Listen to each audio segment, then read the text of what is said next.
The night I found my clothes stuffed into a garbage bag on the porch, Mia's entire family stood in the doorway behind her, watching me the way people watch a storm pass, relieved it's finally over, and relieved it isn't their problem anymore. I remember every face. Her father, Evans, checked his watch like I was inconveniencing his evening. Her mother, Rebecca, pressed her lips together and looked at the floor.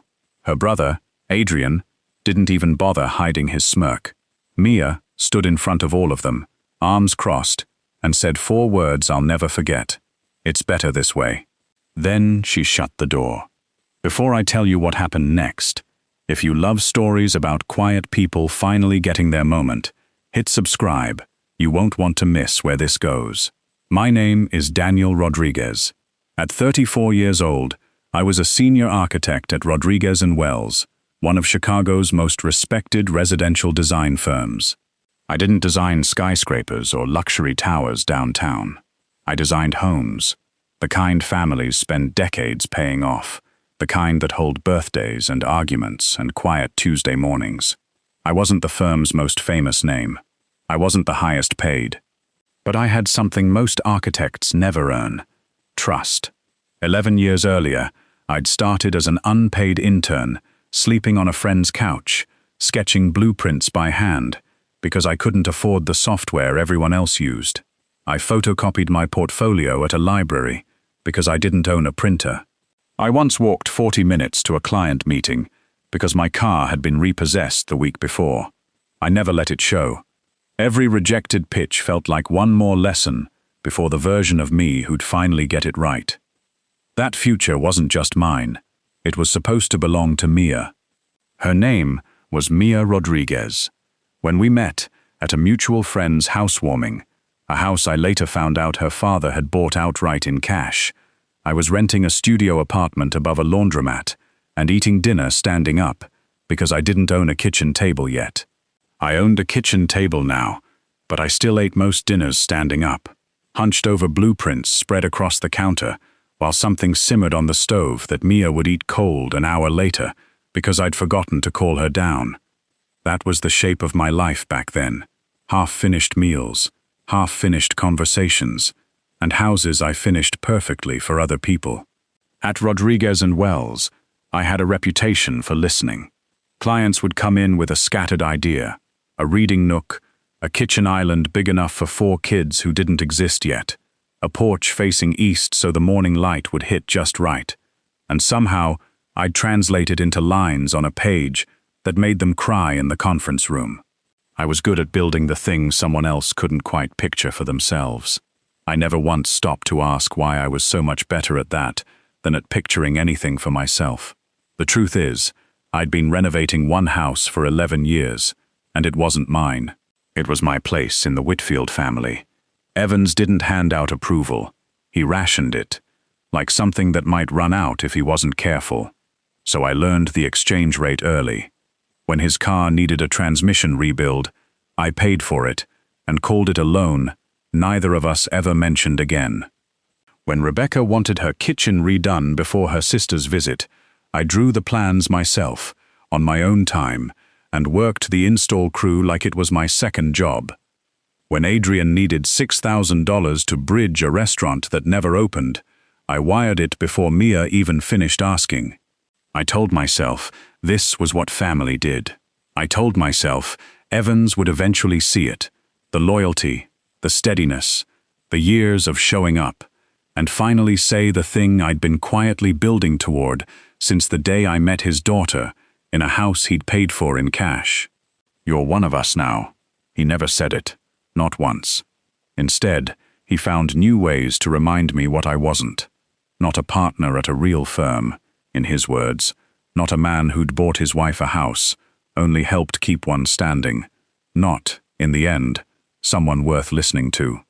And I let him believe that, because agreeing was easier than arguing, and because somewhere underneath all my blueprints and calculations, I still believed if I just built enough favors, enough proof, enough quiet sacrifice, eventually someone would look at what I'd made of myself and call it good enough. I designed beautiful homes for strangers. I was still waiting for someone to design one for me. Mia laughed at things before they were funny. That was the first thing I noticed about her at that housewarming, standing near a cheese board she hadn't touched, already laughing at whatever her cousin was about to say.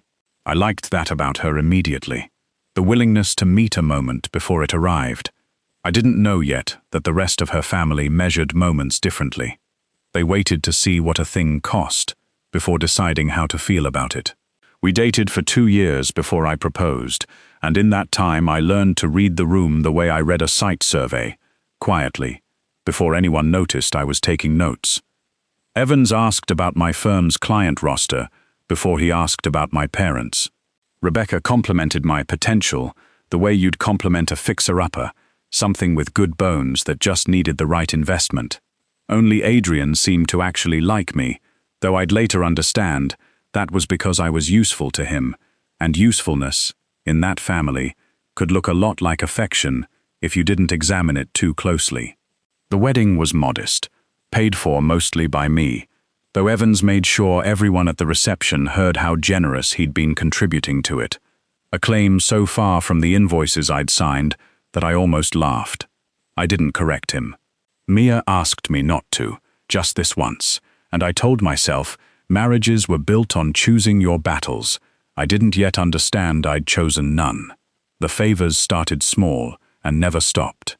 A security deposit for Adrian's first apartment, a short-term loan when Evans's business hit a slow quarter that never quite ended. Rebecca's kitchen, gutted and rebuilt on my own weekends, my own dime, while she told her friends her husband's company had handled it, because admitting otherwise would have meant explaining who I actually was to people who mattered to her. I never asked for a ledger of my own. I didn't need thanks. I told myself that, over and over, until it almost sounded true. What I needed, though I couldn't have said it then, was to stop being invisible in a family I'd given so much to. I wanted, just once, to walk into a room and have Evans's eyes land on me the way they landed on a balance sheet that finally added up. Mia noticed none of it, or chose not to. She loved me, I believed that completely. But she'd grown up in a house where love and money spoke the same language, and somewhere along the way, without either of us naming it, I'd started paying tuition in a currency her family would never consider fully repaid. The call came on a Thursday, and I remember exactly where I was standing when it did. In the parking garage at Rodriguez and Wells, keys already in the ignition, the radio not yet on. Marjorie Wells herself had asked me to stay behind after the client meeting, which usually meant bad news, so I'd spent the whole walk to my car bracing for it. Instead, she told me the firm was elevating me to partner, effective the first of the year, my name on the letterhead, my own equity stake, my own corner office with the good light I'd been sketching for other people for 11 years. I sat in that garage for a long time before I turned the key, not because I doubted it, because I finally had something I could hand Evans that he couldn't measure, against a car repair or a kitchen renovation, a title, a number, proof, finally, written in a language he'd recognize as real. I asked Mia if we could tell her family together, at Sunday dinner, and she smiled in a way that made me believe, just for a few days, that we were the same kind of excited. Rebecca's dining room smelled like rosemary, and the good candles she only lit for company. I waited until dessert, the way you wait for the right moment in a pitch meeting, and then I said it plainly. Partner. January. My own stake in the firm. Rebecca clapped her hands together and said, "That was wonderful, dear," in the tone she used for things she hadn't fully processed yet. Adrian asked, almost immediately, whether partners got a signing bonus and how much, and whether the firm did percentage splits or flat draws, technical questions dressed up as enthusiasm. Evans set down his fork. He didn't smile. He asked what the equity stake was worth on paper, and when I told him, he did the math out loud, slowly, the way he did everything financial, dividing, subtracting, landing somewhere short of impressed. Then he asked whether I'd have to buy in, whether the firm would want capital contributed up front, whether a promotion like that came with new debt before it came with new income. I answered every question, I watched him calculate me, instead of congratulate me, the way you'd assess a rental property before deciding if it cash flowed. Mia reached for my hand under the table, and for a moment, I let that be enough. Nobody raised a glass. Nobody said the words I'd been waiting 11 years to hear. Evans simply nodded once, filed the number away somewhere behind his eyes, and asked Rebecca to pass the coffee. I drove home that night, still telling myself it had gone well. It would take me longer than I'd like to admit to understand that in that house, a promise was never the same thing as proof. Before the promotion, before the dinner where Evans did math instead of celebrating, there was the restaurant. I think about it often now, the way you think about a crack in a foundation you noticed too late to matter. Adrian called me on a Tuesday night, his voice doing that thing it did when he needed something, upbeat, rushed, already halfway to convincing himself I'd say yes before I had. He'd found a space on the west side, a former bakery with good bones and better light, and he just needed $6,000 to bridge him to opening night. A short-term thing. Investors were circling, he said. He'd have it back to me within the month. I didn't ask Mia first. I wired it that night, because that was who I'd become in that family. The quiet infrastructure nobody thanked, because nobody thought to notice infrastructure at all. The restaurant lasted 4 months. Adrian blamed the landlord, then the health inspector, then a business partner who'd apparently sabotaged him out of jealousy. He never once mentioned the $6,000, and I never brought it up, because by then I understood that mentioning it would make me the villain of a story where I'd only ever wanted to help. That same year, Rebecca decided the kitchen needed gutting before her sister's visit from Ohio. New cabinets, new counters, a proper island instead of the cramped one that had been there since before I'd married into the family. I drew the plans myself over 3 weekends, sourced the materials at contractor pricing through people I knew from the firm, and worked alongside the install crew every Saturday for 6 weeks, coming home each night with sawdust in my hair and my knuckles scraped raw. I never once asked whose name was on the deed. It hadn't occurred to me that it mattered. I was building goodwill, I told myself, laying brick by brick toward the day Evans would finally see me as something more than a resource with good manners. I didn't think about the fact that I was pouring my own money and my own hands into a house that would never, on paper, have anything to do with me. Mia thanked me quietly, once, in the car afterward. She said it meant something, that I'd done it myself, instead of just paying someone else to. I remember feeling, in that moment, like maybe that was the whole point. Not the kitchen, not the money, just the proof of showing up. I didn't know then how easily proof like that could be erased. That a name never written down was a name that never existed, not legally, not to a court, not to anyone standing in a doorway one day, deciding I no longer belonged inside it. I was building a future I didn't yet know I had no claim to. The email arrived on a Monday morning, 3 days before I was supposed to sign the partnership paperwork. Marjorie Wells asked me to come by her office instead of just telling me over email, which should have warned me. People who deliver good news rarely need a closed door. She said the board had gone a different direction, not because of my work. My work, she was careful to say twice, had never been the question. It was optics, a younger name, someone with a bigger social following, and a client roster that photographed well for the firm's new marketing push. Someone who looked like the future they wanted to sell, even if I was the one who'd actually be building it. She called it a business decision. I called it, silently, the second time in my life someone had done the math on me and decided I didn't add up to enough. I didn't cry in that office. I nodded, thanked her for the years, and drove home already rehearsing how I'd say it to Mia without sounding like the disappointment I felt. I told myself there'd be other firms, other titles, other chances to prove something I was tired of having to prove. I told myself I still had a home to walk into, a wife who'd hold my hand under whatever table we were sitting at next. I turned onto our street a little after 6 and saw the van first, a locksmith's van, parked crooked in front of our house, hazard lights blinking in the early dusk. A man in a grey uniform knelt at the front door with a drill in his hand, and for a moment, I thought I had the wrong house, the wrong street, some strange coincidence of timing. Then I saw Mia standing in the doorway, arms crossed, watching him work like she was supervising a delivery. I got out of the car slowly, the way you move when your body already understands something your mind is refusing to catch up to. I asked what was happening. She didn't answer right away. The locksmith kept drilling, unbothered, like this was an ordinary Tuesday, and not the exact moment my life quietly ended, and I hadn't been told. Mia finally said my name, not like a greeting, but like the opening line of something she'd rehearsed. I stood on the walkway I'd shoveled every winter for 6 years, in front of a door I'd repainted myself the summer before, and understood, before she said another word, that whatever this was, it had been decided already, without me, by people who'd never once needed my help to feel certain about anything. The old key was still in my pocket. I could feel its shape through the fabric, useless now, a small metal apology for 11 years I couldn't take back.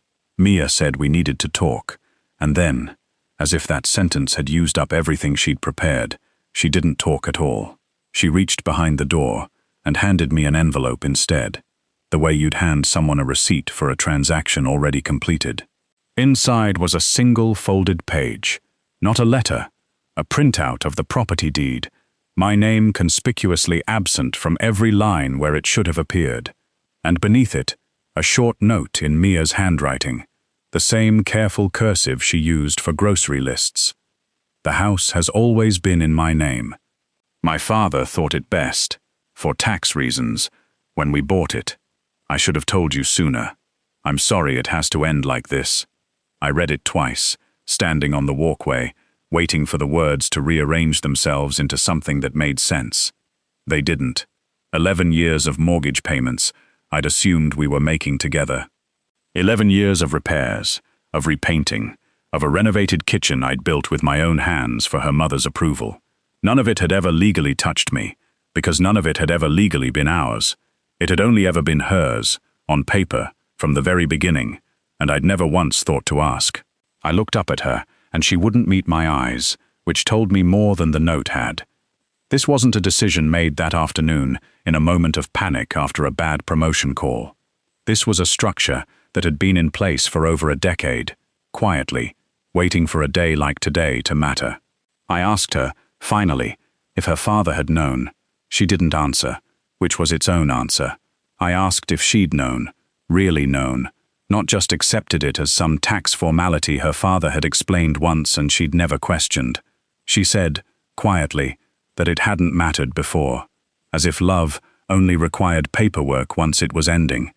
The locksmith finished, packed his drill into a case, and left without looking at either of us. A man paid to do a job and nothing more.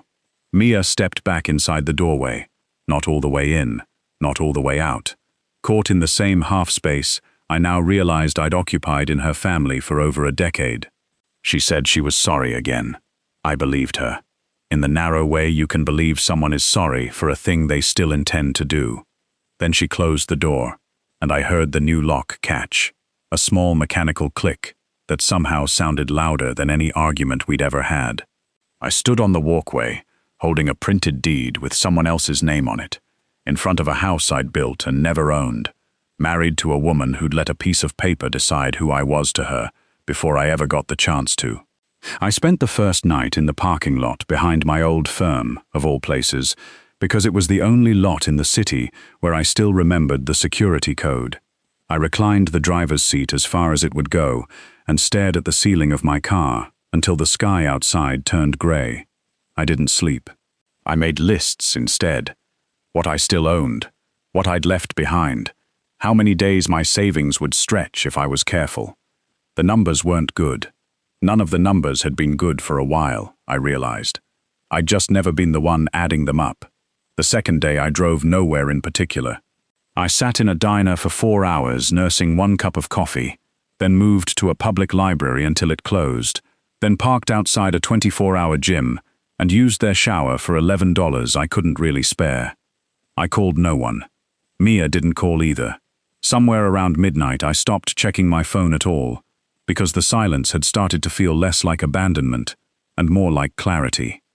By the third day, I was running on fumes and a stubborn refusal to ask Evans's family for anything, ever again, no matter what it cost me. I stopped at a gas station on the edge of the old neighborhood to fill the tank with the last cash in my wallet, and the total came up $2 short. I told the cashier to just take off a few dollars of gas. Before I could finish the sentence, an older man behind me in line, gray beard, work boots, a voice like gravel, reached past me and told the cashier to put it on his card instead, mine and the $2. I tried to argue. He waved me off, said something about paying forward a favor from years ago, and grabbed 2 lottery tickets off the counter, sliding one into my hand before I could refuse it. "Consider it interest," he said, and walked out before I could even get his name. I almost threw the ticket away. Instead, I folded it into my jacket pocket and forgot about it until that night, back in the parking lot, scrolling through my phone, out of habit more than hope. I pulled up the numbers just to have something to do with my shaking hands. The first number matched, then the second. I told myself it was coincidence, that my mind was inventing relief out of exhaustion. Then the third matched, the fourth. By the 6th number, I wasn't breathing.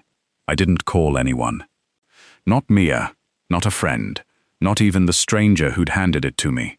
I sat alone in that parking lot, holding a piece of paper worth more than every house I'd ever built for someone else, and decided, quietly, that this time I'd build something before I told a single soul.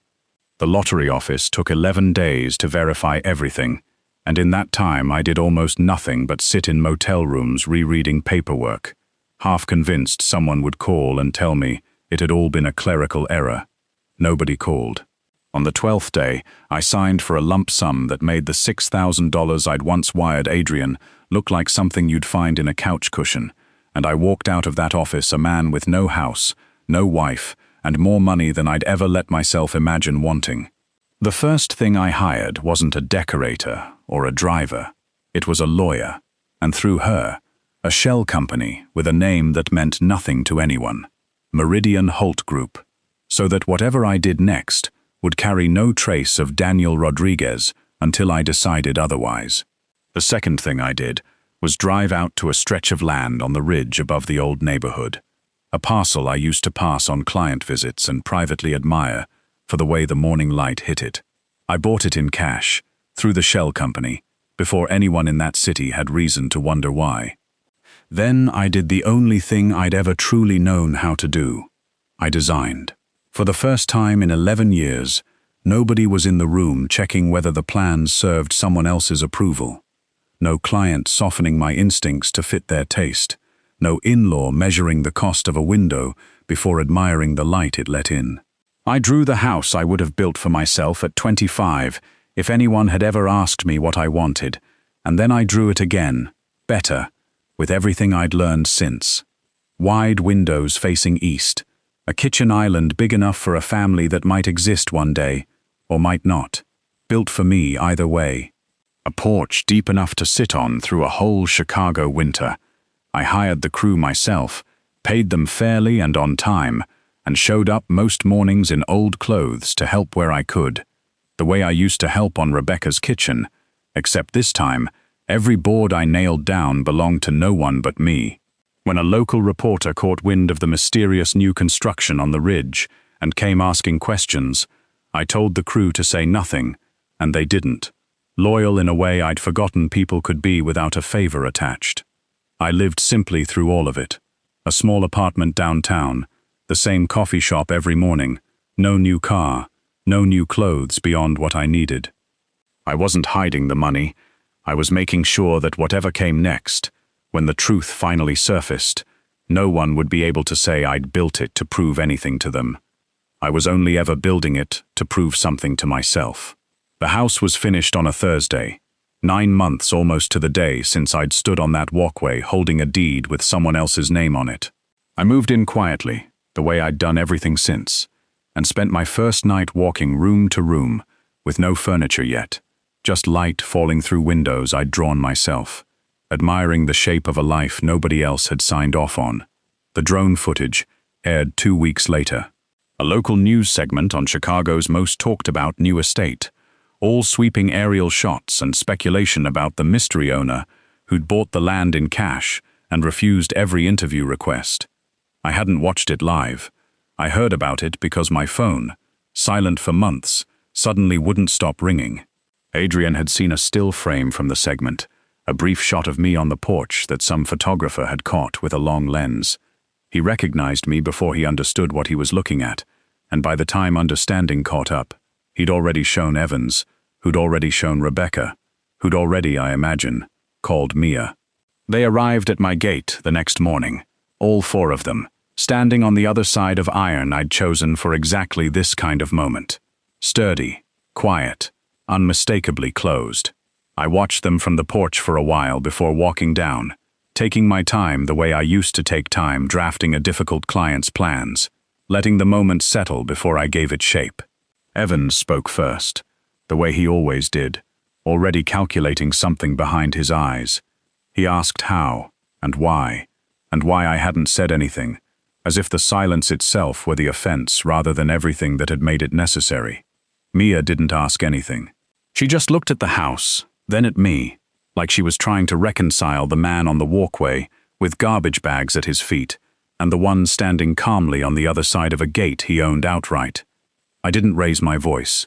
I told them the truth, plainly, the way I'd once explained blueprints to clients who couldn't yet see what I saw.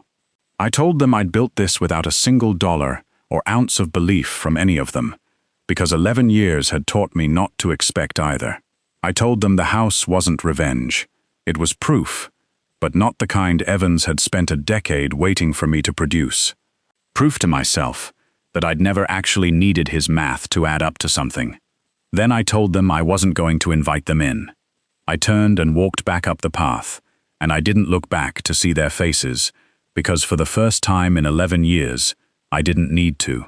That evening I sat on my porch as the sky went orange over the ridge, in a house no one could take my name off of, finally, quietly, whole. If Daniel's story reminded you that quiet strength always finds its way home, hit subscribe, and while you're at it, do one small kind thing for someone today. You never know whose turning point you might be a part of.